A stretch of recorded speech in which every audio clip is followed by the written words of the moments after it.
is the North End.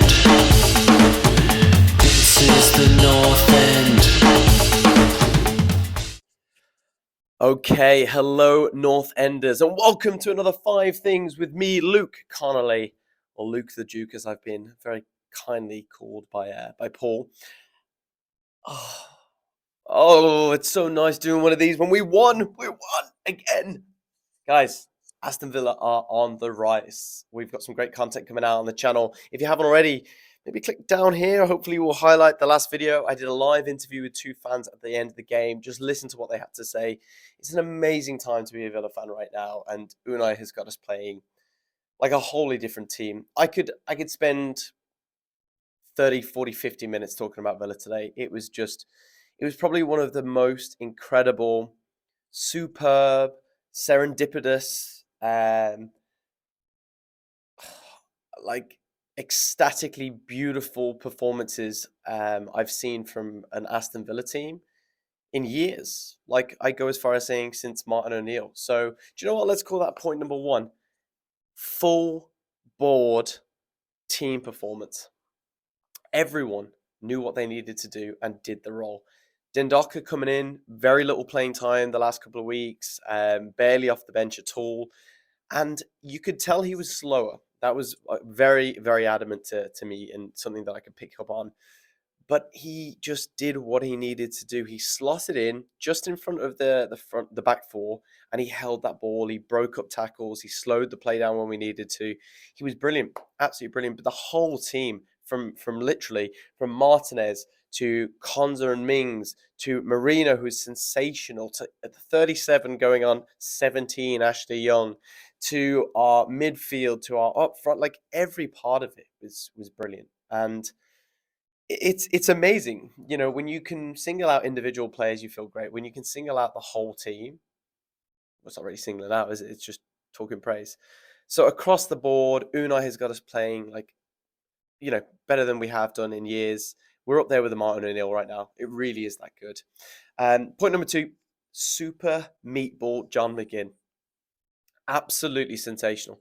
Going up on the side again against a Scottish international of his in Craig Gordon, and he bullied him. This kid is meant to be this wonder kid, 40 million from Everton, meant to be very, very average because McGinn made him look. He was strong in the tackles. The way he goes in, I used to play football against the lad, Chris Granger. If you ever see these videos, you're a nightmare to play against.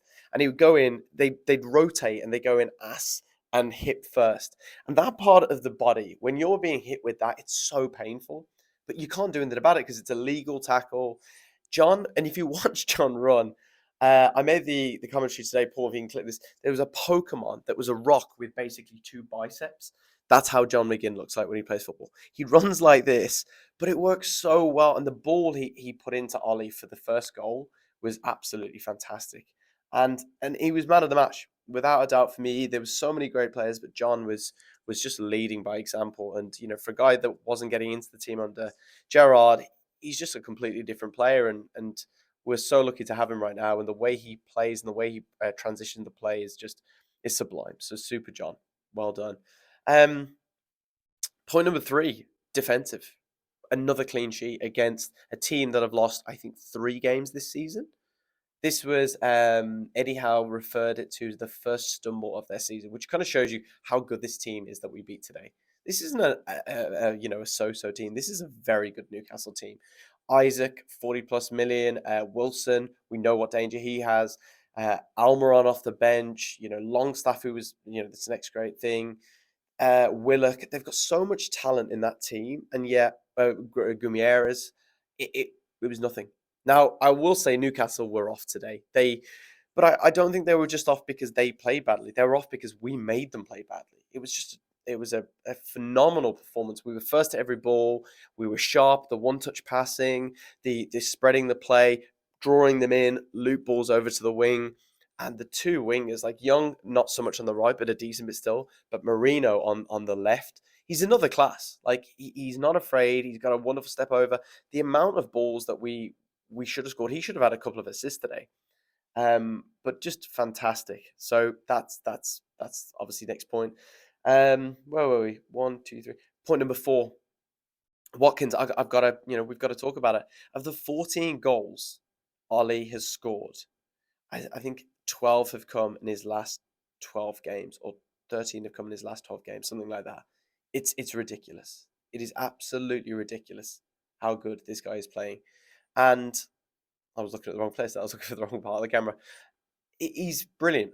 He's what a difference confidence and instilling confidence in a player can do. It's a wholly different performance and a wholly different player, and it's beautiful to see Ollie.